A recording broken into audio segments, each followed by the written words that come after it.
All right, so first we would like to acknowledge Cutting Edge Hair Designs and the Carl Johnson Company for sponsoring this event. Thank you. All right, hello everyone. The Humboldt County Historical Society, the Clark Historical Museum, and the Humboldt County Library are thrilled to have local historian Jerry Rohde do another presentation for us. With over 30 years of dedication to studying Humboldt's human and natural history, Jerry brings a wealth of knowledge shaped by years of research, over 500 cultural reports, and a deep partnership with his wife Gisela. I present to you Mr. Jerry Rohde. Thank you, Hershey, and welcome everyone to the program today about Northern Humboldt Indians. This program is connected with the book I just finished of that title, and it's in publication process right now, and hopefully within a month or so, it'll actually be out in print, and it will also be available online through the Press at Cal Poly website at Cal Poly Humboldt. And you can download a copy of the book for free from that website. So bear that in mind if you would like to look at it that way. Okay, so a couple of years ago, I did a book called Southern Humboldt Indians, and that looked at the 6 tribes that inhabited southern Humboldt County. That's the area sort of south of the Van Dusen River, Mad River area, south of that.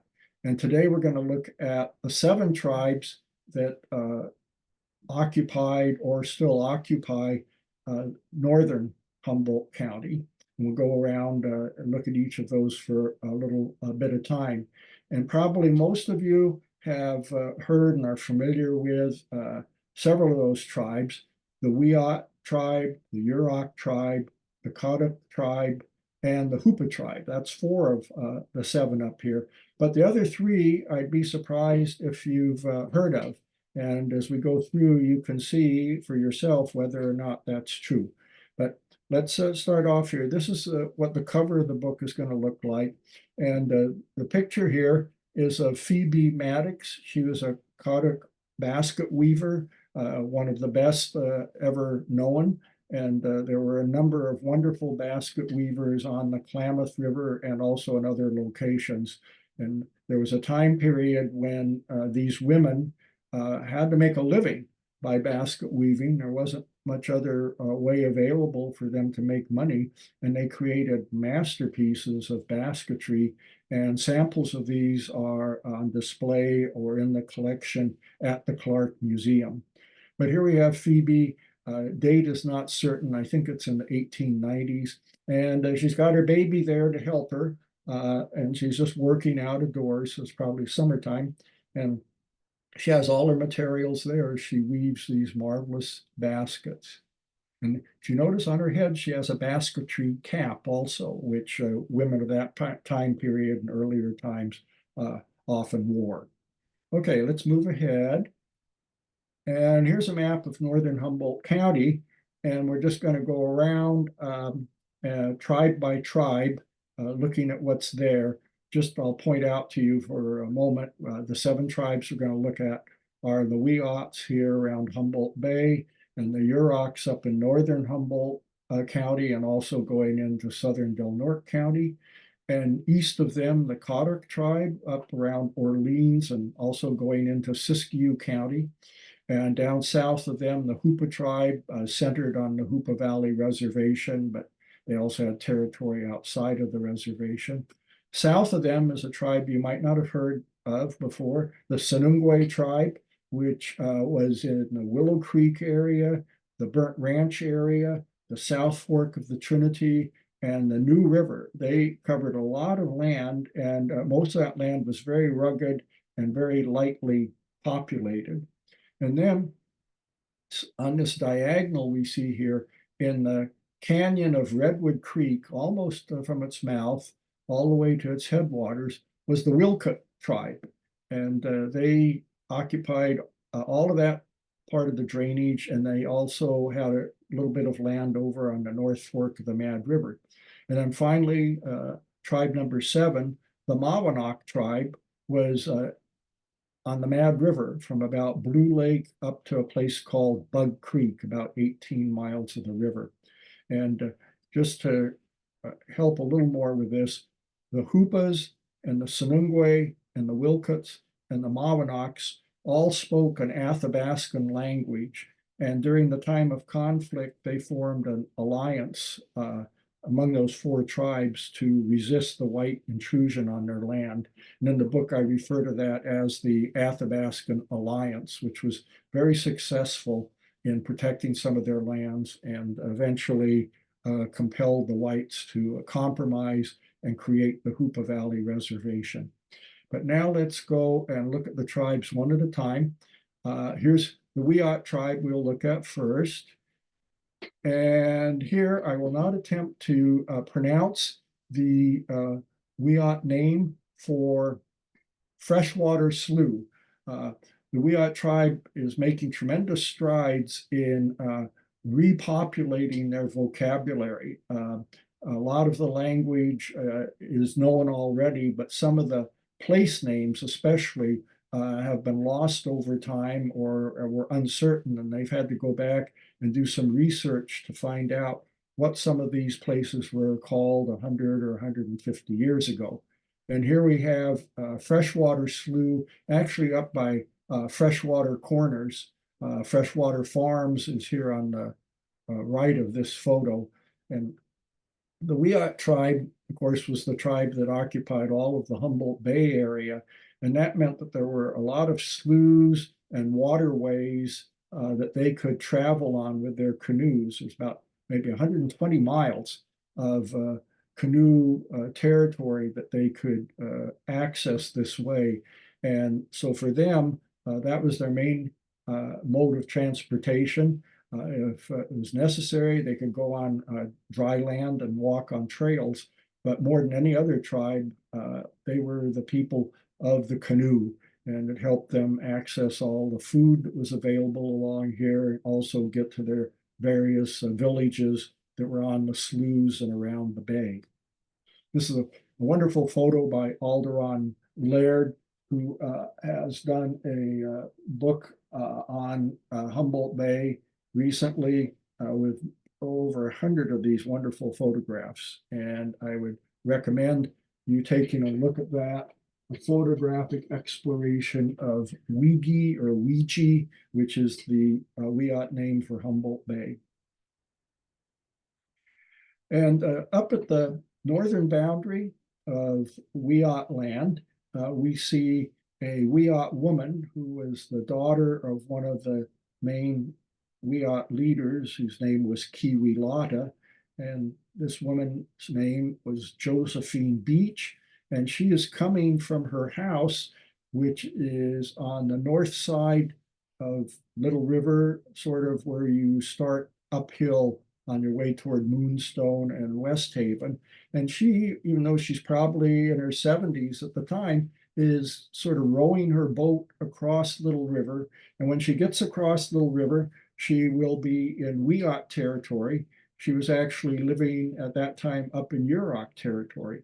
So the boundary between those two tribes was the absolute center of Little River. And in fact, the two tribes had even worked out an agreement in case a whale, a dead whale, washed ashore right at the mouth of the river. And if it was right there, kind of in the center of the river, they had agreed that they would divide the whale in two, and they actually had different families that were entitled to different pieces of the whale. So that tells you that there was a friendly relationship between the two tribes, and also that it confirms that this was their boundary there between the two. Well, here we are. This might not look too familiar to you today, but this is a very familiar site in the 1930s when this photo was taken, and in a slightly different form, very familiar to the first whites who came in Humboldt Bay. This sort of point here has been called different things. Humboldt Point or Booner Point are two of the main names for it. And over time, the tip of this point has eroded greatly. And right now, behind it, on the east side of it, is where the PG&E plant is. And when you go into King Salmon, you actually take a road that runs right south of this bluff. But when the whites arrived here in 1850, some of them went up to the top of that bluff and they looked down at this area we see in the foreground, south of the bluff. And there was a large Wiyot village there. And pretty soon, the whites had attacked that village and driven out all of the Wiyots and burned the village. And they built one of the 4 original towns on Humboldt Bay there. It was called Humboldt City. And they only had maybe a dozen buildings there, and they thought they were going to make a fortune supplying the gold mines with goods that would come in by ship and that would debark here at the shore of this peninsula, and then they could carry it by pack mule into the back country. But it didn't work out, and within a year, they had abandoned Humboldt City, and meanwhile, they had destroyed this Wiyot village. Over time, the action from the entrance of the bay washed over all this land and pretty much destroyed everything that was there. And then in the 1950s, it was recontoured with the dredge called Jupiter that went around the bay in those days. And they built the little town of King Salmon here. So there have actually been, to our knowledge, 3 communities here: King Salmon that we have today, Humboldt City in 1850, and before that, Wiyot Village, and the name of that is uncertain at this point. They're still researching what it was called. Well, 10 years after that village was attacked, there was a major series of attacks made by whites on the Wiyot communities along the bay and also down on the Eel River and all the way south as far as Rio Del. And this was the time period when the massacre at Tuluwat Island, sometimes it's been called Indian Island in the past, but it was not just a single massacre like you often hear about. It was at least 12 massacres orchestrated by a group that planned it, and then by a number of vigilantes that went out and attacked these villages and killed hundreds of Wiyots. What happened was that there were ranchers in the backcountry who were losing cattle. They had taken over all the areas where in that case, the Nongadal Indians, not the Wiyots, but another tribe, would hunt and gather, and they had eliminated the elk that was a source of food for the Nongadals. And so finally, the Indians took to killing some of the whites' cattle and eating it to keep from starving. And the whites retaliated by trying to track the Indians down and kill them. And a couple of whites were killed in the process. And so a vigilante group formed in Hydesville and went out and killed about 40 Indians in southern Humboldt County. And then they wanted to become a state militia unit. And if they became that, they would get paid for going out and killing Indians. Well, these ranchers met with some of the people inland, and what they did, they came along this trail. It was one of the main pack train trails from the country out by Showers Pass and Hydesville and Yager, remote ranching areas. And they came in to Elk River and went up below the forks of Elk River to the ranch of Colonel W.B. Hagen, as you see here on the map. And they planned the massacres at Hagen's ranch. And then it was set in motion, so there'd be simultaneous attacks one night. And I've shown several of those, including the one at Indian Island, Tuluwat Island today, at Bucksport, right under the eyes of the soldiers at Fort Humboldt, at the mouth of Elk River, at 2 or 3 other sites along Elk River, at the South Spit near what became the jetty, at the old site at Humboldt City, and at another spot on the jetty, and then also down at the South Bay of Humboldt. And then there are some others like that. What they were hoping was that they would compel the governor to approve their unit as a militia so they could get paid for what they did. And the governor didn't do that.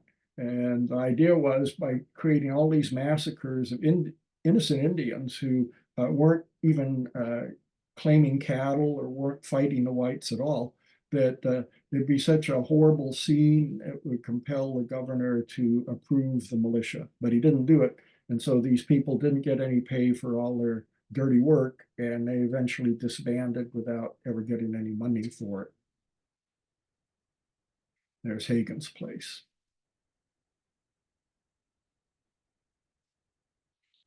Well, now we're up to about 1900, and we're very near the mouth of Elk River, another current Wiyot name, which once again I will not attempt to pronounce, but it's an improvement over the one they had for many other years that was not correct. So we're down near the end of Mad River Road, near where you can park to go out to the beach at Mad River. And what we have are the remnants of this village with 1, 2 white houses. Let's see, here's one over here that belonged to a basket weaver by the name of Mad River Annie. And then way over here, right up against the bluff, is actually one of their sweat houses. So this would have been an original building. These other houses were built later. And for a number of years, there was a small Wiyot community there, and they even staged some dances up until around 1900 and maybe later. But then eventually the village faded out, as almost all of these places did for a long time. Okay, we're going to move up north now to Yurok territory. So remember, we're starting at Little River, and Yurok territory went up into southern Del Norte County. If you know where False Klamath Cove is, that was the approximate boundary for the Yuroks to the north. And then they also went not just along the coast, but way up the Klamath River, past the little town of Witchpeck and partway toward the town of Orleans. So there was one group of Yuroks that occupied the coast and a second group that occupied the river. Well, the Yuroks suffered quite a bit from the whites in the very early days in 1850 and 1851 and 52, because a lot of the miners who first came here wanted to get to the gold fields on the Klamath and Salmon River, and the way to do that was to go through Yurok territory. And there were a number of attacks on the Yuroks and some retaliations during those years. So it was a dangerous place to be a white or an Indian, depending on what the temperament was of the people at the time. And in 1852, there was a fairly serious attack on the one house that was at a place called Martin's Ferry. You might have even driven there sometime on the Klamath River. It was occupied by the ferry keeper and his wife, and there were 3 other people staying outside in a tent. And some Yuroks from the village of Wasek nearby came down and attacked the tent and killed the 3 whites that were occupying it. And then they tried to storm the house. And this is the house that was built right afterwards. It's very similar, I think, to the original cabin that the white family occupied. And so they had a few rifles, and Mr. Blackburn kept shooting through the door and other openings at any Yuroks that came close. And his wife, meanwhile, reloaded his guns, and they were actually able to hold off the Indians for the rest of the night. And then the Indians left. And afterwards, there was a very strong retaliation made by people from Trinidad, vigilantes, and also some people that came down from Oregon and killed some Yurok Indians who hadn't even been involved in the attack. But there was this tension there. There was fighting going on, but never serious as in some other places. Down here, if you go down river ways, was the Indian village of Morek. up. You can see this is from a postcard actually in the early 20th century, but you can see where there's still buildings here on the north side of the Klamath at Morak Village. And a few years later, in 1855, there was a very bloody conflict up in the Orleans area between the white vigilantes, the miners, and some militia units that had formed, and the local Carter population. And that spread downriver when one of the militia units went all the way down to Morak Village in Yurok territory and actually massacred a good part of the village. The story was they came down and the Indians came out of their houses. It didn't look like it was going to be any sort of a problem. And all the militia fellows, they each went to one of the Yurok men and shook hands with them, and then they shot him dead. So they killed about 18 or 20 of the Yurok males, and they captured some of the young Yurok women who they took away and at least for a period of time would rape regularly.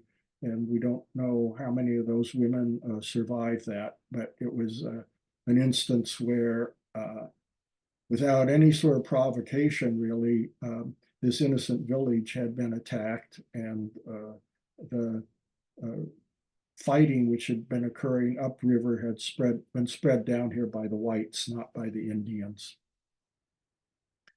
Well, in later years, Indians who lived along the lower Klamath River below Witchpeck, very remote area, long time you could only reach it by trail or by canoe, they developed some fairly modern communities where they started building white style houses, as you see here in the picture. And they seem to, for a while, have gotten by pretty well. Of course, they had access to the fish on the river, and for a while they had a pretty good supply. And they also, as you can see, managed to build these fairly substantial houses, and most of the places had a garden where you could get some additional food.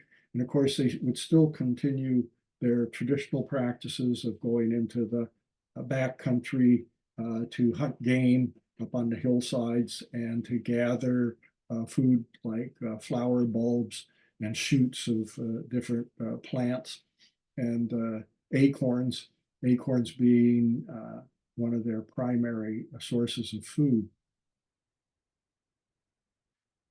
And then if you go downriver to the large village that was at the mouth of the Klamath called Requoy, and later when the whites took over that property, they turned the name into Requa.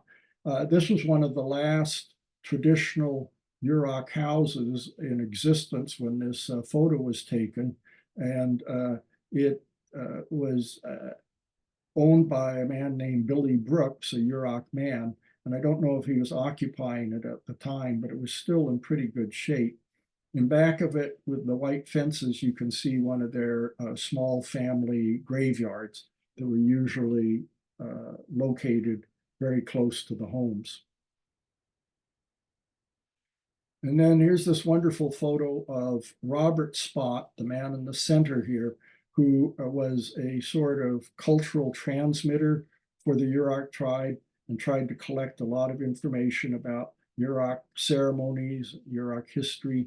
And here he is working with some other Yuroks, practicing how to do the jump dance. And because of people like him, they were able to maintain the continuity of some of these cultural practices, even though their culture had been disrupted so much by these attacks by whites and the killing of so many people.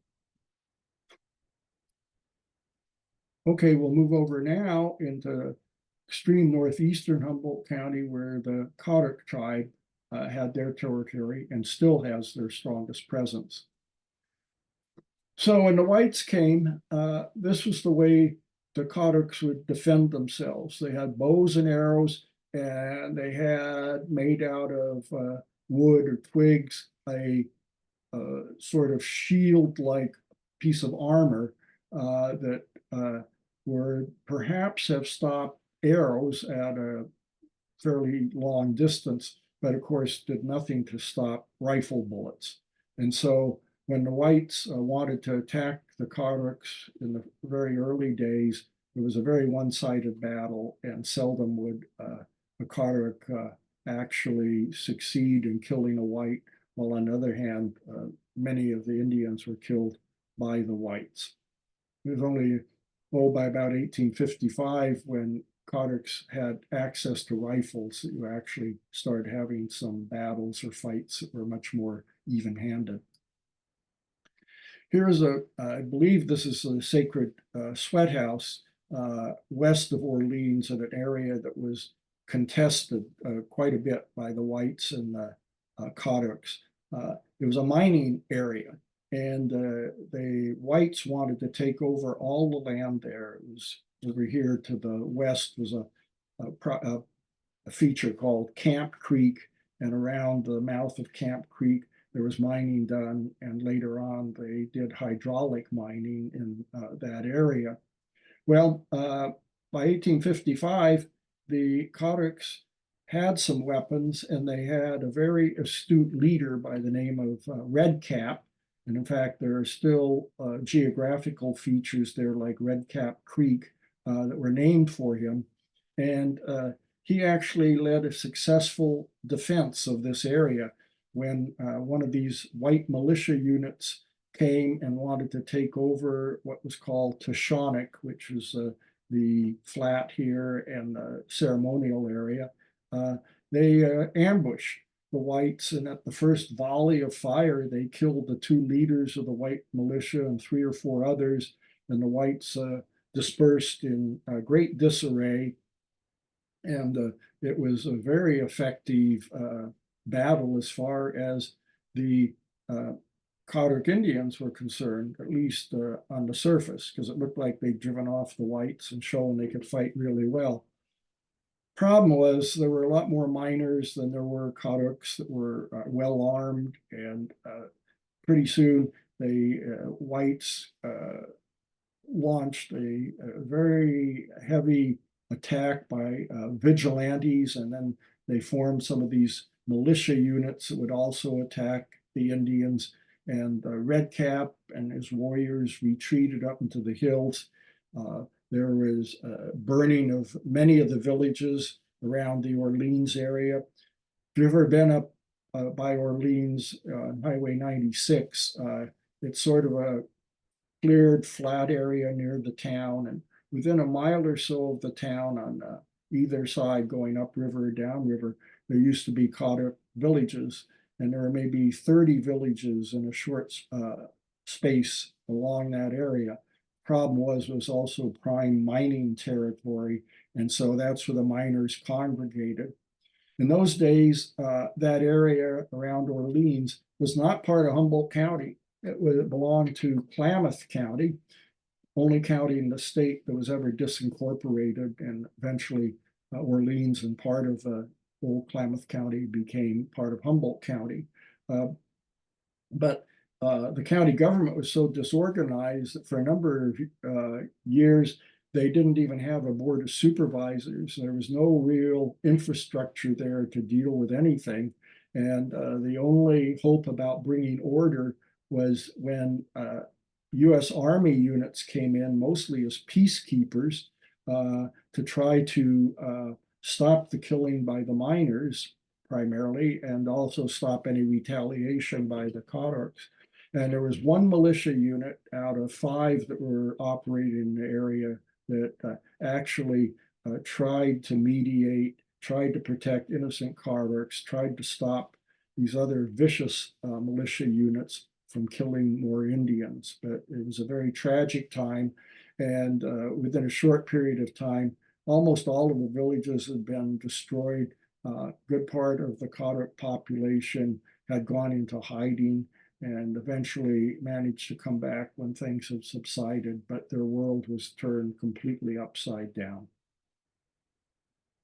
So as we move along through time by, the early 1900s, we did have Kharuks who were maintaining the tribe's culture, were surviving as best they could. Sometimes they'd been driven off their land and they had to find somewhere to live without actually having ownership of the property.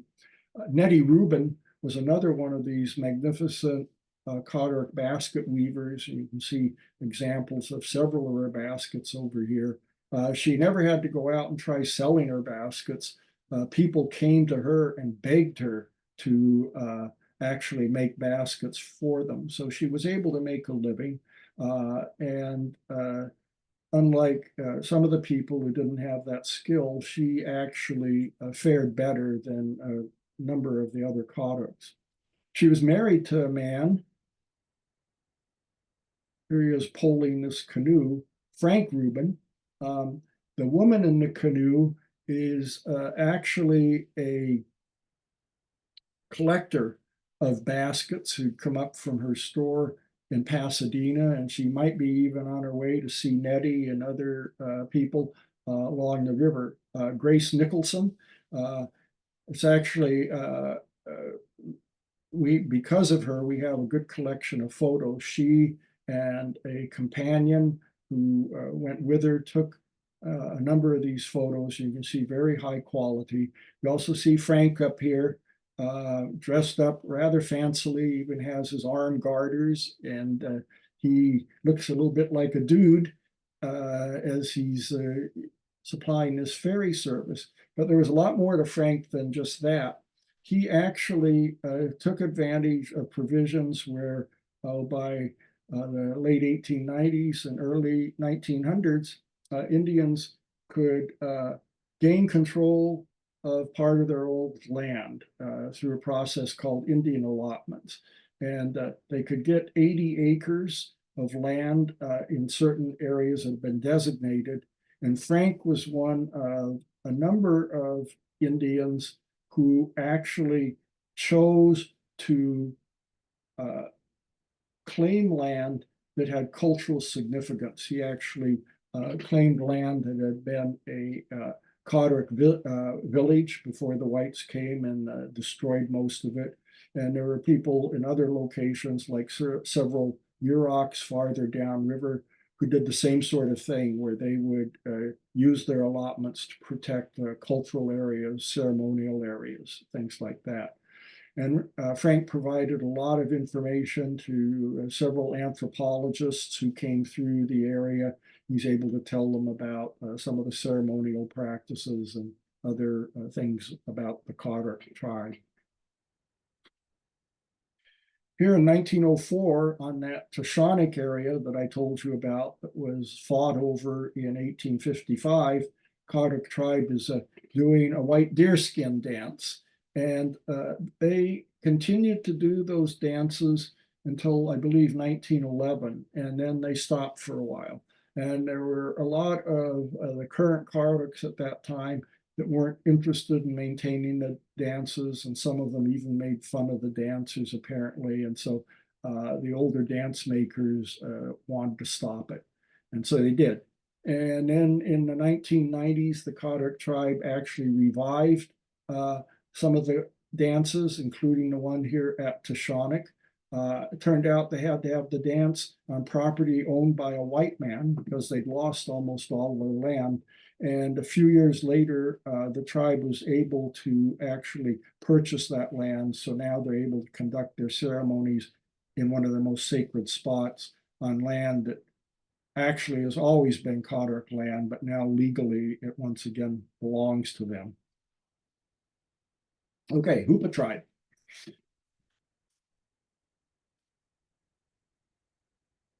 Here's one of the old houses at Takmilting village, a sweat house, which the men would occupy. In the 1830s, there was quite they called it actually a war between Takmilting village, a Hoopa village, and Rekwoi village, a Yurok village. And involved a dispute that took place at a witchpeck or Witzpoos. And in the course of it, there was an attack made by Yurok on Takmilting village, where the village was pretty much destroyed and many of the inhabitants killed. And then there was a retaliatory attack on Rekhoi village, where pretty much the same thing happened. And it's one of the very few instances where we have documented a significant battle or series of battles occurring between different tribes. Well, there was a military installation out at the Hoopa Valley for a number of years, starting in, I believe, 1858. And in 1864, after the Indians of the area conducted a successful guerrilla war, pretty much shutting down transportation and the commerce in the lower Klamath, lower Trinity, and lower Salmon River areas, the Hoopa Valley Reservation was established. And so it was carved out of Yurok land and included most of the Yurok homeland. And its headquarters for the new reservation was going to be in the Hoopa Valley, and some of the buildings from Fort Gaston eventually were used by the reservation. In addition to the Hoopa tribe, the three other tribes that were fighting in this guerrilla war, the Sanungways, the Wilkuts, and the Mawanoks, also agreed to stop fighting, and they came onto the reservation land, although many members of those tribes did not stay. But you then had a stable situation finally, where there was no continuation of the warfare, and you had a kind of new community developing out in the Hoopa Valley, where you had members of 4 different tribes living. And after a while, the Indian Service, which had been established there, set up a school. Of course, Indian boarding schools and Indian training schools have been in the news recently as they continue to discover more instances of the abuses that the children who went to these schools suffered. And many of them who weren't severely injured physically were injured emotionally, so that they suffered from post-traumatic stress for often the rest of their lives. And they're just beginning to count up the toll of all of that.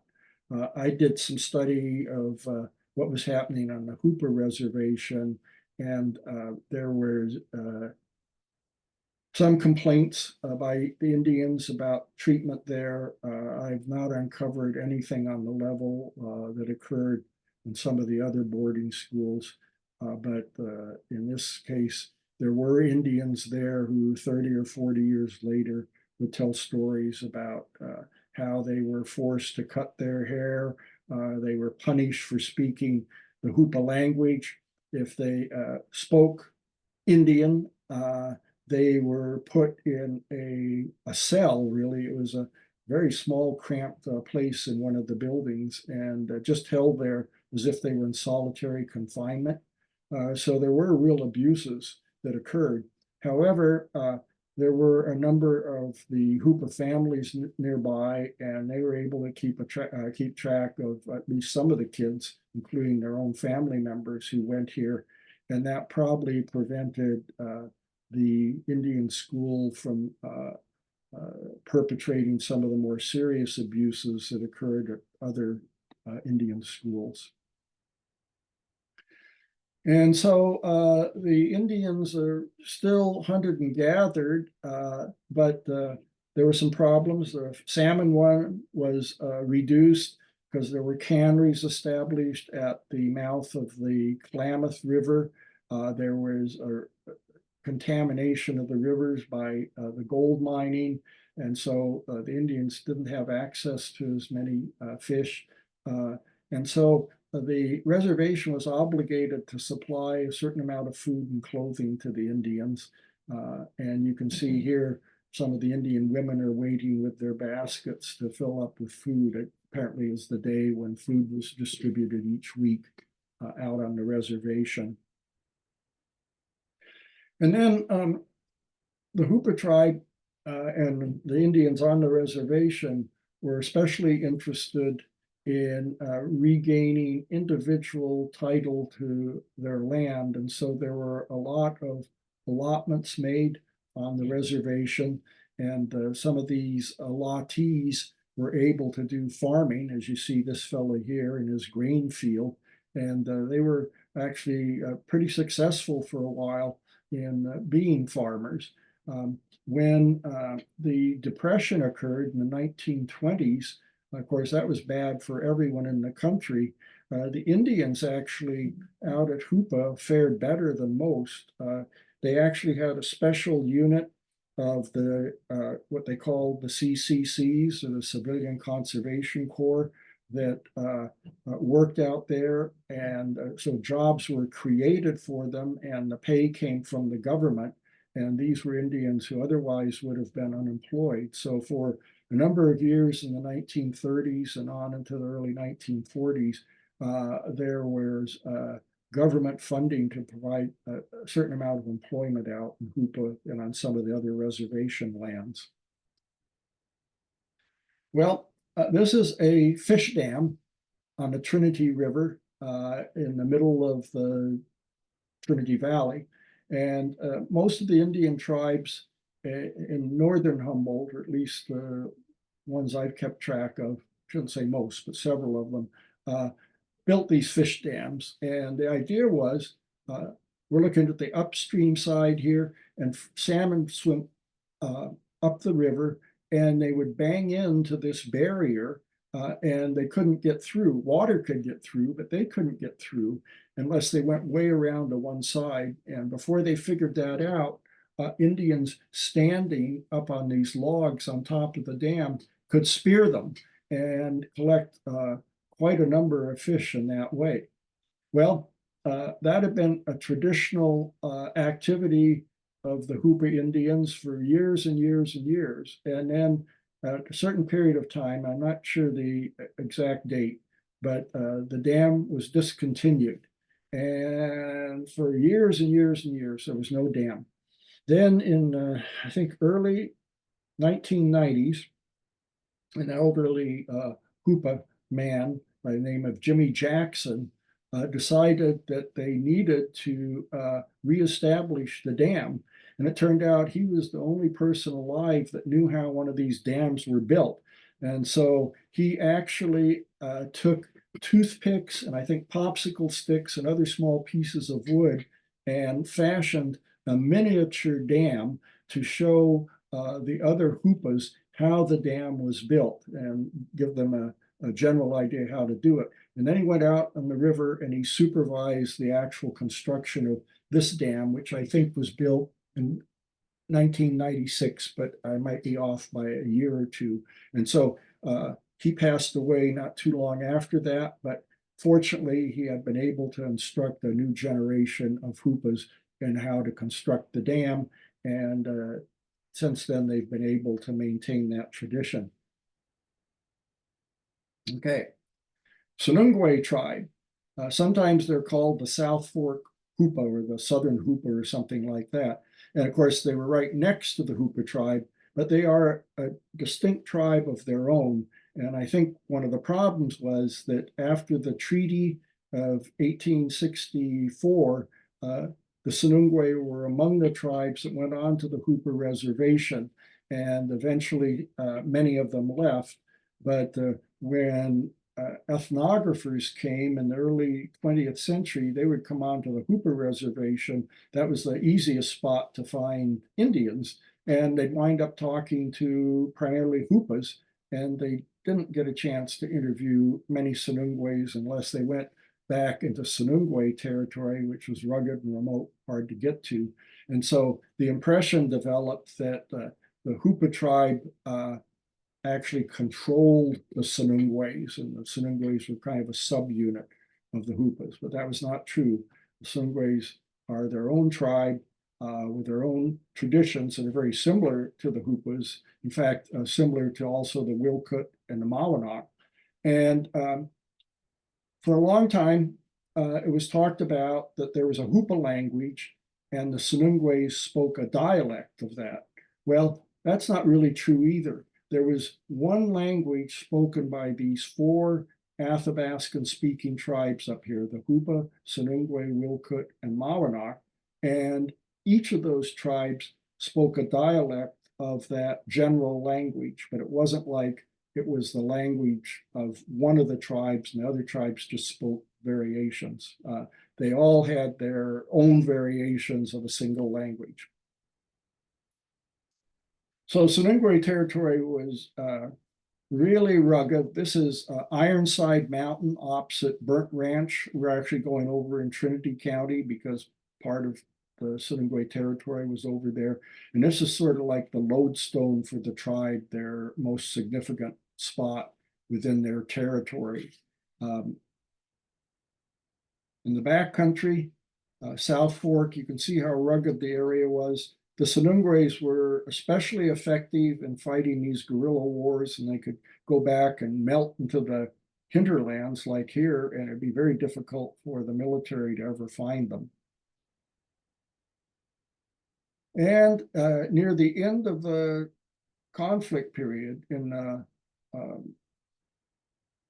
early or late winter of 1864, the Sonongways and their allies staged the Great Salmon River raid. It had been a light winter, not much snow on the ground, and believe it or not, they actually went up through the very rugged New River drainage and crossed over the top of the divide, part of the Trinity Mountains at an elevation of about 6,000 feet. And were able to do that because there's very little snow on the ground. They drove out all the miners in the area, and then they came down in what's now Siskiyou County on the Salmon River, and they staged a raid that went up and down the South Fork of the Salmon River, all the way to a little town called Cecilville, and all the way down almost to Forks of Salmon. And boy, it gave every miner in that territory the jitters. And it showed that these Indian guerrilla fighters could go all the way east to the Salmon River, and they came all the way west to the outskirts of Arcata. And they pretty much could control that area, or at least keep whites on the defensive throughout that territory. And so it was just a few months after this Salmon River raid that the whites finally got serious about seeking a solution to the problem and agreed to establish the Hoopa Valley Reservation. Here's one of the early leaders of the Sonongwe tribe in the 20th century, James Chesbro, in the center here, with his family displaying these pileated woodpecker quilts that were actually one of their chief ceremonial regalias, and also it was a symbol of status or wealth to be able to collect that many. And they lived at Burt Ranch, and in the background you can see across the Trinity River, Ironside Mountain. Well, in the 1980s, Caltrans decided that it was going to replace the old bridge it had across the South Fork Trinity River, which you see down here for Highway 299. And to do that, they had to remove the old bridge rather violently, as you see here. They blew up part of it and then build this new structure. And the Sonongwe tribe by this time had generated enough clout that they became the official consultant with Caltrans as far as how the new bridge would be placed and how to avoid damage to what had been the chief Sonongwe village, which was Halil Din, and I don't pronounce that right. And I had instruction on how to pronounce it, and it didn't help. I'm going to need a few more years of practice, I think, but you just have to bear with me. And I hope I haven't offended any Sonongwe speakers, but I'm just not very good at it.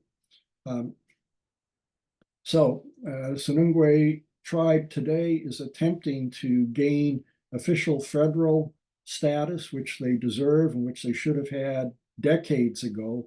But right now they're in kind of a limbo. They have a tribal council. They have property that they own as individuals, but they do not have official federal status. Okay, the Wilcots, the ones that were on Redwood Creek, beautiful country out there. This is just kind of on the divide next to the Lax Creek drainage, which is now quite a recreation area owned by the Bureau of Land Management. Down in the bottom of this canyon is Redwood Creek. And if you go way up the drainage, we're looking south now from near Berry Summit, and you can see a kind of wide expanse of canyon, and the headwaters of Redwood Creek are up here near this ridge. I believe this peak right here is Board Camp Mountain, if you've ever been out that way. And if you just go over the top of this ridge, you drop into the Mad River drainage. So a very remote country. A number of villages located along the eastern side of the upper canyon. And very interestingly enough, when you look at where those villages were, they're very close to where the first white ranches were established, and they're almost in a row at a contour line because as near as I've been able to determine, there was a fault line through there that created a number of springs that came out at the same approximate elevation level. And if you had a spring, if you had a water supply, that was where you wanted to have your village or later on your ranch. Well, at one point in time, the Wilcots, along with their allies, apparently established what they called a fortress on the west side of the canyon, kind of opposite Berry Summit.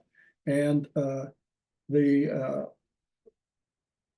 Army officers at Fort Gaston found out about this and thought they could trap the Indians there. So they sent out a detachment of soldiers along with one of these mountain howitzers. And there's still one on display. This is down at the Fort Humboldt Museum. It was a very ingenious weapon because you could take it apart. You could take the wheels off and you could remove the barrel from the main frame of the howitzer. And of course, it was the barrel that was really heavy. And you could put that on a single mule, and that mule could carry that barrel. And then the rest of the wooden features could be, like I say, disassembled and put onto a second mule.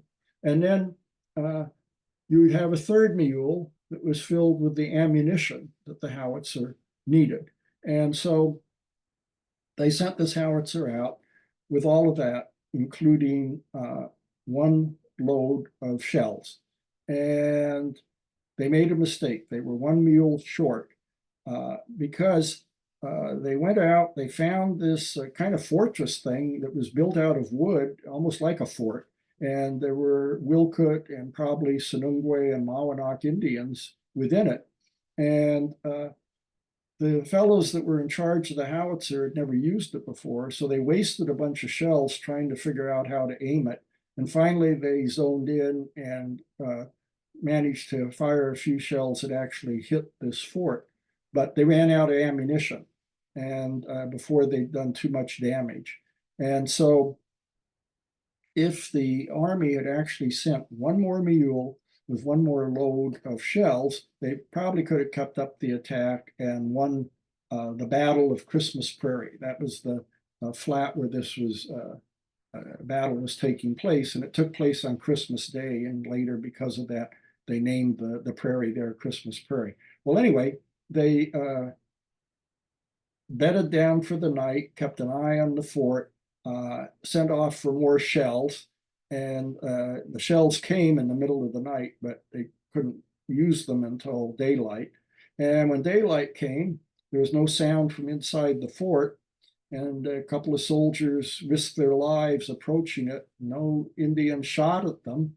And it turned out that during the night, even though they thought they had surrounded the fort, all of the Indians, except a couple who were dead, had escaped. And so the Indians essentially won the Battle of Christmas Prairie. They had shot a couple of soldiers and a couple of Indians were killed. But what could have been a disaster for the Indians if they'd only had that one more mule with shells turned out to be an embarrassment to the Army. Well, here we are up in the Bald Hills near Schoolhouse Peak and Redwood National Park at the height of lupin season. And this gives you some idea of what Wilkut territory was like. Absolutely beautiful. They had villages on the south-facing slopes here, facing down into Redwood Creek. They sometimes went over the top of the ridge and gathered acorns. There were elk all over up here. Thousands of elk were found in the Bald Hills by the whites before they shot them all. And you can see it was pretty close to a paradise before the whites showed up for the Wilkuts and some of these other tribes. So, like I said, a lot of Wilkuts and Sonungues and Mawanoks went to the Hooper Reservation for a while. That was part of the deal. But then they gradually drifted away. And here around 1900 is an extended Wilkut family back on Redwood Creek. They come back to live there, and they might not be doing real well, but they're able to survive. They can still do hunting. They can fish in Redwood Creek. And it must be summertime because it's hard to tell, but right over here, this might look like just a big bush, but this is actually a summer brush shelter where they've gathered brush together, and you can see these horizontal lines or roughly horizontal lines. Those are twigs and material cordage that are used to kind of hold the structure together. And right about here is their door opening for them to go inside. Okay, now we're going to finish up with probably what is the least known tribe of all, the Mawanoks. And to give you a reference point here, right up here is Blue Lake, just downriver from Mawanok country. And right in the middle, almost the dead center of Mawanok country on the Mad River is Maple Creek, if you've ever been out to that former lumber mill site. And then if you go up another 10 miles or so, you get out of Mawanok country on the Mad River. And it's absolutely beautiful. This is maybe 2/3 of the way upriver on Mawanok territory. Beautiful grassy prairies mixed in with oak woodlands and conifers. I'm looking west here with this photo, and these are the Iroquois Buttes. Behind them over in this direction would be Neeland. So you have a tremendous kind of a gorge here, then this very steep mountainous ridge, and then you go over that and you get to Neeland Prairie and other prairies there. And the Mawanoks in the summertime would come up to the Neeland area to hunt and gather. Well, they were among the leaders in this fight against the whites, and they attacked all the ranches in their territory and drove out the whites from all of them, burned most of the ranches. Then they had quite an escapade where they attacked Angel Ranch. You can see where that is if you're driving out toward Blue Lake, and you're on Highway 299. You look almost dead ahead up on the hill about a mile before the Blue Lake turnoff. You'll see a big prairie up there. That's where Angel Ranch was. So that's getting pretty close to the populated areas of Humboldt County. And they attacked that area. They wounded the rancher, George Zender, and I believe drove off or killed most of the animals and significantly damaged the ranch.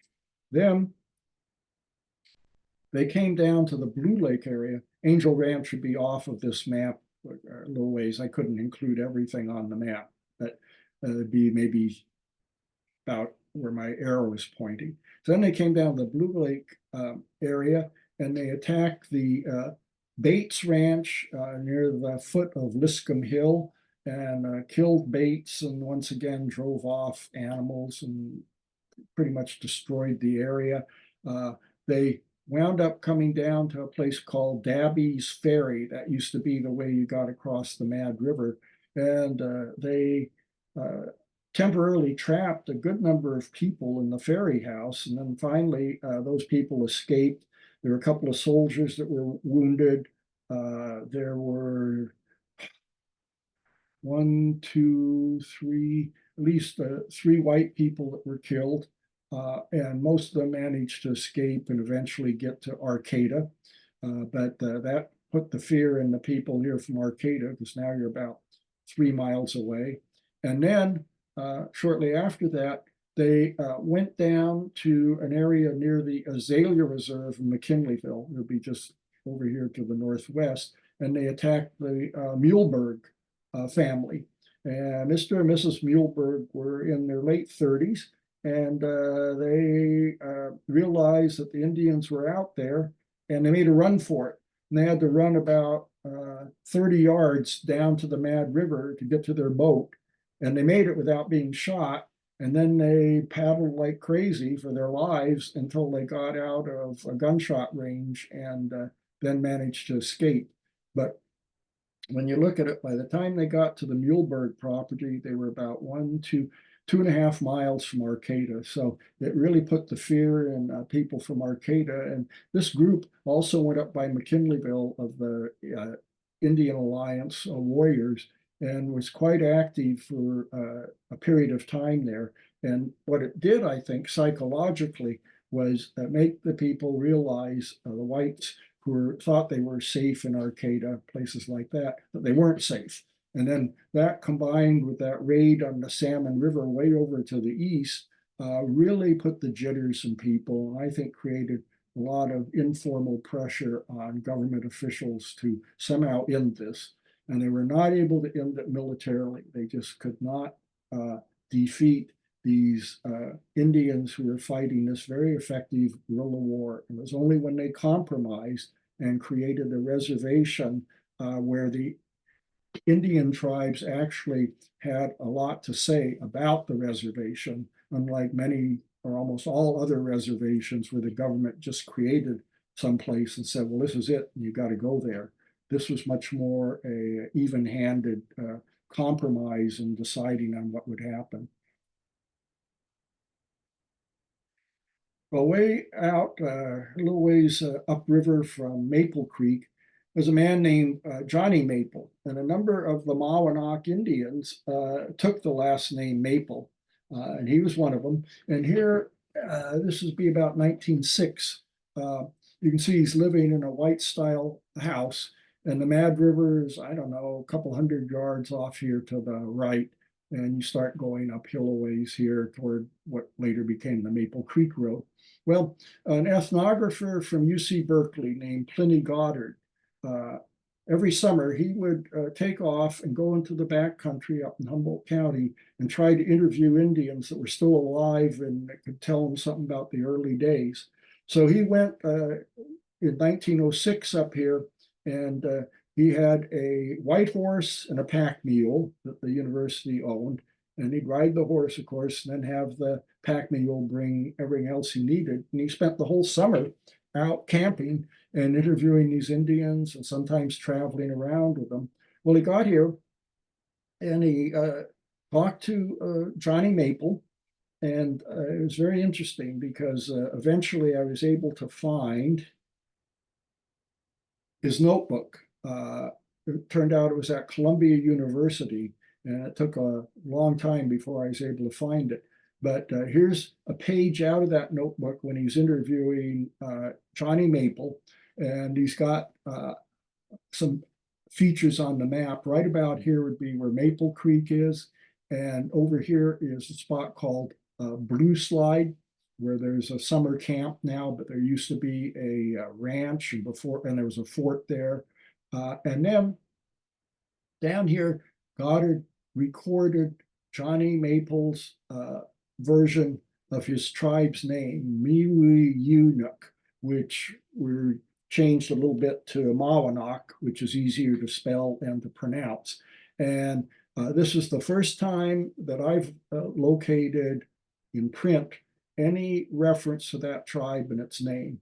And you look in any book that I've looked in, and you will not find reference to any tribe like this. In a couple of ethnographic publications, there's kind of tentative mention of this group, but it's basically been ignored. There's actually a separate group. In fact, what Johnny Maple did, he explained the boundaries, like coming down almost to Blue Lake and then going up to Bug Creek on the Mad River, and then he gave the tribe's name. And so we actually have the name of a sort of lost tribe that had not been acknowledged by ethnographers or anyone else for years and years and years. So when I finally was able to get hold of this notebook and to see all of this in print, it was a tremendous relief to me, because I was trying to write a chapter about the Mawanoks, and I had very little to go on. And thanks to these interviews that Goddard conducted with Johnny Maple and the photos that he took out there, we were finally able to piece things together. And I felt like we had a pretty good idea about the tribe. Well, Seahart Miriam, who was another ethnographer, came to the Blue Lake area. When was this? In the 1910s, I'm thinking maybe 1916, something like that. And he interviewed a man that he called Nellenjack, but he didn't hear the name correctly. The man's name was Neeland, like the little community, Neeland Jack, as some of the Indians would take those kinds of names. But from Miriam's point of view, it became Nellenjack. And Nellenjack or Neelanjack was blind. And when Miriam showed up one day, Neelanjack said, "I had a dream last night that a white man with a book was coming to see me."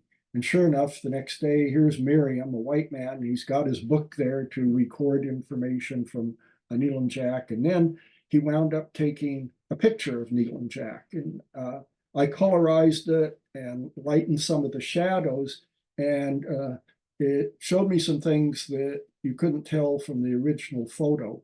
And so here's this blind older man who he and his half brother have been eating a meal of fried potatoes and some fish.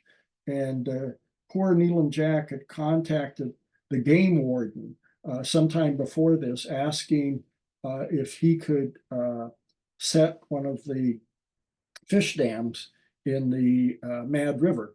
And he was told in no uncertain terms that you couldn't dam for fish anywhere, whether you're white or Indian or anything else. And that was the rules, and he was going to enforce them. So Neelanjack had to kind of scrape by, and I guess he was able to find at least one fish to have for breakfast. But you can see he had a pretty hard time of it. Well, anyway, I looked at this photo a little and thought about all the things that this man went through, and thought about, the hardships that he had. And then I saw his dog, looked like a lab retriever, who's there hugging Neelanjack's leg. And somehow I felt that Neelanjack did not have it as hard as many other people who did not have the love of some being that was unconditional like Neelanjack had. And for me, that's a good spot to end the program. So I will say the end. And now we'll have time. There might have to be a couple announcements, but then I'll try answering any questions I can. Thank you very much for showing up, and I hope you got something out of the program. All right. Does anybody have any questions? Okay, while we wait, let me just use this time to thank again our sponsors, Cutting Edge Hair Designs and the Carl Johnson Company. We just have a comment here. It said, finding Goddard's notebook is breathtaking. Great. All right, so it doesn't look like there are any other questions. Again, thank you, Jerry, for. I think we have a hand raised here. Oh, there you are. Let's see. Oh, Okay, has to unmute. Can you unmute Tom? Maybe. How does There's that? Tom. Does Oh, that hi, work? Tom. Hey. Oh, hi, Jerry. How are you? Good. How are you doing? I really appreciate um, your life, how it's evolved, and how you spend time and interest in our history. This is amazing what you do. Well, thanks. It's been really meaningful to me, and I'm really glad I've been able to do it all. I'm still going at it. So, there's going to be more books out after this. So I'm curious. I've lived out in Redwood Valley, down towards the end of the road, down towards Stover Ranch for, oh gosh, over 45 years. And I feel like I'm living on so much history here. And you've just touched on it a little bit. Is there more information to be shared about the Oh, yeah. valley? Well, this book that is just being finished now, it's going to be about 350 pages long. So that means about 50 pages for each of these tribes on average. And there's a lot to be said, about the Redwood Creek drainage. In fact, you mentioned the Stover Ranch, and there was near the mouth of Lax Creek, not too far away, there was a large uh, village there of the Wilcotts, and right opposite it, there was a ranch family that managed to get along with the Indians, and then there was some trouble, and the soldiers came and said, "Oh, uh, Rancher Albie, I can't remember what his first name was, but they Oh, asked yeah. they said, look, we want to have a peace conference, and we want to have it at your place because it's near where a bunch of the Indians are. And will you, send out word saying it's okay to come, you'll be safe to come. We just want to talk peace with the Indians." And so poor Albie believed the militia officer, and he did send out word, and a bunch of the Wilkut Indians showed up. And then as soon as they all gathered there, militiamen had been hiding in the forest, and they came out and they captured them all.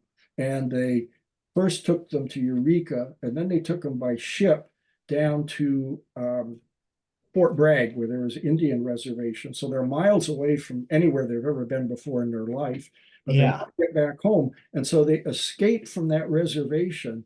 And, without a compass or a map or anything, they head back towards Redwood Creek, and they get up all the way to the main Eel River near Fort Seward. And they cross the river, and they're starving by this time. And they see some other Indians there, and they can speak a variation of the language, and they made themselves understood that they were hungry and they needed help. And the Indians there attacked the Wilcotts and killed all but three of them because they were trespassing on their land. And so those three survivors went back up and told all of the other Wilcotts that hadn't been captured what had happened. And the Wilcotts went down three times into the Lassic tribe's territory and massacred Lassic. So it was this tragedy where, because of what the militia had started, these Indians are now killing one another, and they aren't fighting the whites at all anymore. Oh dear. And the final tragedy was that the Indians held Albie responsible, even though he didn't intend for any of this to happen. And then he was shot and killed by one of the Indians. Yeah, I heard about that. And then were the Wilcott Indians all absorbed more into the Hoopa tribe? Yeah, And what happened, as I understand it, was that at first just about all of the Wilcotts went to the Hoopa Reservation, and some of them had already been connected with the Hoopas by marriage, but they mostly went and settled on Big Hill at the north end of the Hoopa Valley. And because they had some of these relationships already established, a lot of the Wilcotts stayed on the reservation. But after a while, some of them came back, and they didn't come down in your area, but they came up close to, there's a spot called Captain Flat. which is near the old crossing of Highway 299, where the Green Bridge is.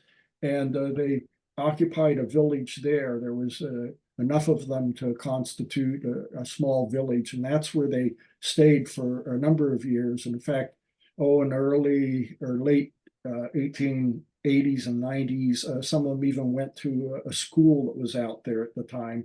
That was, Yeah. yeah. I heard that Jim Chesham, or Chesham Road, was named after him. Yeah. And when his initial founding of his place was building and digging up lots of Indian artifacts in that area. Yeah, and in fact, it was that flat where his place was, where they had the village. Oh. And in fact, I don't know if you've ever been to Jim's place, but Oh, yeah. at the south end, there's that kind of spire-like rock that sticks up right next to the creek. And Uh-huh. there was a story, because this was a village also during the time of the conflict. And there was a story that the Wilcotts always had a guard up on top of that rock to see if it was coming.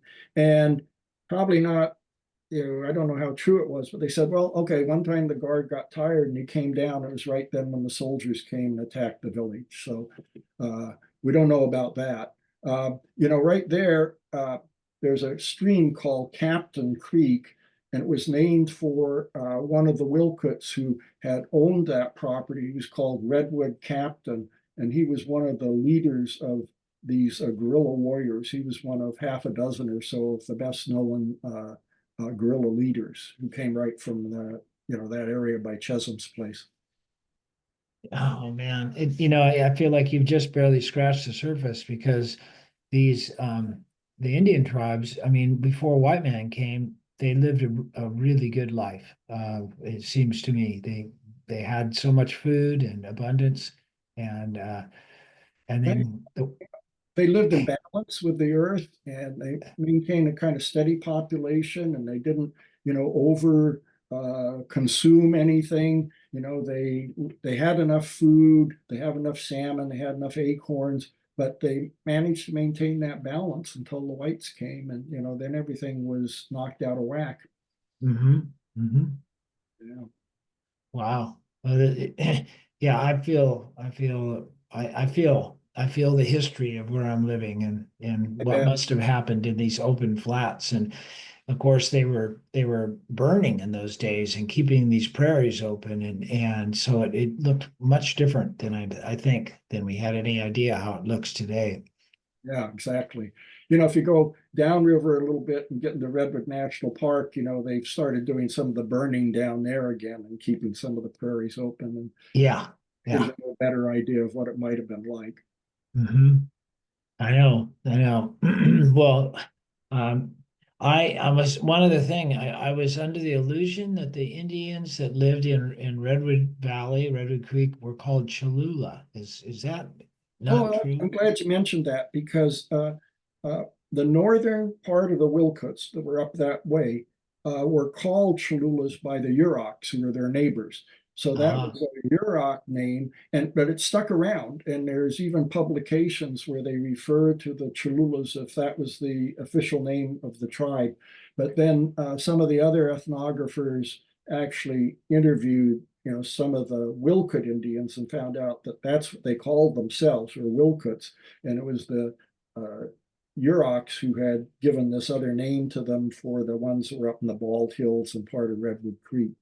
But mhm. so it's one and the same, but just Oh, tribes. okay. Yeah, Okay, yeah. Okay. Well, thank you very much, Jerry. sure. Nice to talk to you again. Yeah. Yeah. So we have a couple more questions that went through the chat box, and we have someone with their hand raised. So one question is, why wasn't a reservation created for the Yuroks or Wiots? Well, there was a reservation created in Wiot territory at the mouth of the Klamath River in 1855. And it was set up there. They weren't thinking about the Yuroks so much, but they were thinking about the Yuroks' neighbors, the Codorks, who were just to the east of them upriver. And the Codorks, because they had a lot of mining territory there, were just suffering terribly. And the hope was that the Codorks could be brought downriver to the mouth of the river and be more protected than they would be just trying to live on their own. But the Yuroks or the Karuks didn't want to do that, and very few of them ever went down river. And what happened instead was that you had Yuroks who were already there suddenly having this reservation take over part of their land, and the Yuroks just stayed where they were, but suddenly, they were part of this reservation. Well, that reservation only lasted until 1862, when the greatest flood that we can ever account for occurred, much bigger than even a 1964 flood. And it was something that was region-wide. And anyway, it came down the Klamath River and it washed out the reservation, it washed out the little fort they had there. And then the Indians were moved up to what was called the Smith River Reservation in Del Norte County. So for a short period of time, there was a reservation on Yurok land, and the Yuroks probably benefited a little bit from it, but it was only the Yuroks who were living right in that vicinity. And you had most of the Yurok Indians were either up on the lower Klamath River or they were coming down the coast, and they didn't have any benefit from that reservation. All right, we have a person with their hand raised. I'm asking her to unmute so she can ask the question. Hi there. Hi, Hi, Nancy. Jerry. Thank you so much for this talk, and I am super excited to get my hands on this book. It sounds like it has a ton of primary source material, which is thrilling for me, exciting. My great ×4 grandfather was Big Jim. He was a Hoopa leader in the 2 Years Indian War, 1862 to 1864. And I know through our family's oral tradition, he was captured at one point and marched to Round Valley, where he escaped and then went through the Hayfork area to get back home to Hoopa. My question is, have you ever come across in your research anything that shows you the signatories of the Treaty of Peace and Friendship that the Hoopa signed? Yeah, I have not of the specific signatories for the treaty for 1864. I don't recall. I don't think they had names were not listed, but they listed the tribes. And so, hang on a second. I'll double check that, but unlike, there was the 1851 treaty that was supposed to be a treaty, but it wasn't. They lied to people about that. But let's see what I have here. 1864. Yeah, I'm looking at a copy of the treaty, but I don't see names listed with it. So, yeah. Is that going to be in your book by any chance, or could you tell me where to? Okay, great. Yeah, like I said, unlike the first treaty in 1851, they've got 28 signatures there. Of course, they have to sign an X for their mark, but they have their names next to it. But from what I've seen with the 64 treaty, at least the copy I have, it doesn't show any names. Okay. And what actually happened was they call it a treaty, but it was never an official treaty. This man, Austin Wiley, who was the Indian agent for the area at the time, talked with the Hoopa people and the Indians from those other tribes and got their agreement. And, Big Jim would have been part of this because he shows up quite a bit in my book, as one of the Hoopa leaders. And this man, Redwood Captain, and, there were a number of people that were leading these fighters. And they finally brought in, and Big Jim played a part in this, he helped to bring in some of the Indians from the other tribes to the Hoopa Valley. And they were staying there. They kept their weapons, and they might have gone back out and continued the war, but they were listening to what Wiley said, and they thought, well, we'll hear him out. And then he made this proposal, to establish the reservation, and he kept his word, unlike what most of the white people have been doing with this. And he just announced that this reservation is going to be open. And the federal government, his officials up above him, had never given their okay, but now he's put out the word in public. And so the government went along with him and said, okay, we'll establish this reservation, but we won't say it was an official treaty because we don't do that with Indian tribes anymore. So it was never, a super, I guess, official document that was approved by the President of the United States, but they did get the reservation established, and that was the important thing. And then it kept going after that without needing any further approval. And it did get funded. That was it was going to cost some money to establish it. Sure. And then one last thing real quick. Outside of the War of the Rebellion, I have my hands on a hard copy of that. Is there anything else that you think would be great primary source reading that I could check out Well, outside of your book? yeah, well, of course, for the Hoopa tribe, Byron Nelson Jr. did Our Home Forever. Mhm. You get your hands on that. He has a lot of primary source information in there. He was very good about going to government documents and that sort of thing. Now, when my book comes out, there's going to be about 1,200 endnotes. So each of those will be give Awesome. you a primary source. And so you can go to my list of sources at the end of the book, and then from there work your way back and get the source for every statement that I put in the book that claims to be a fact. I footnoted, and so it wasn't just something I was making up or coming from me, but there's some source you can go back to that tells you why it's in the book. So couple of months from now, you can do that, and that would take you to a whole lot of other sources that would be real helpful.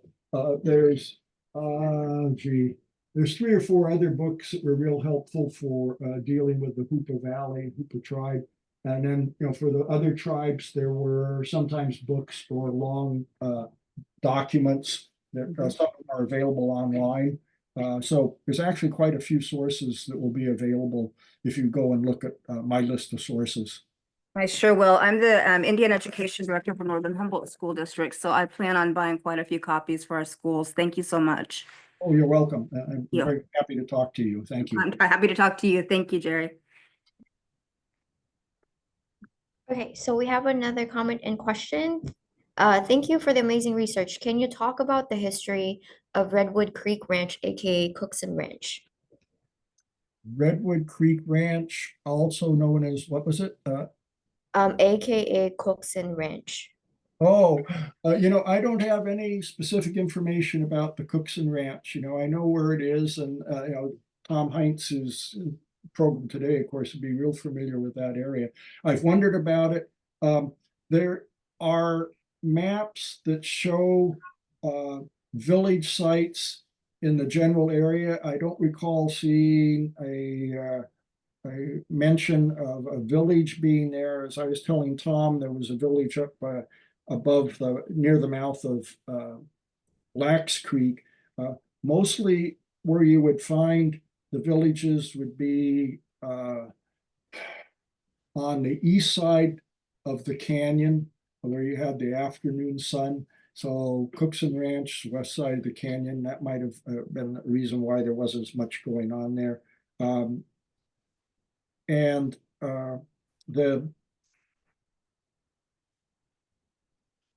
some of the village sites probably were never adequately discovered. If they had been destroyed during the fighting, something like that. So it's hard to say about some of them, but there were a number that were identified and mapped.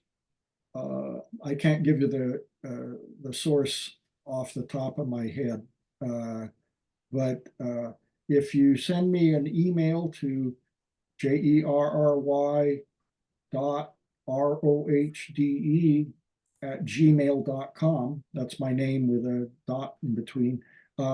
and ask me about it, I think I can send you some more of that information that would zero in a little more on that area, but I don't have it right, at the tip of my tongue here. All right. And I think we just have one, I think just for clarification, they're asking, where is that? Chesbro, like Wes. No, yeah, I'm sorry, Chesbro, yeah. Same spelling. In fact, I talked to Wes Chesbro about this. He asked me if I had any information about the family because he was wondering if there might be any family connection, and it doesn't look like there was, but it is. It's Chesbro. Yeah. Okay, so that's all of our questions. Again, thank you, Jerry, for the very informative presentation. And thank you everyone for joining us.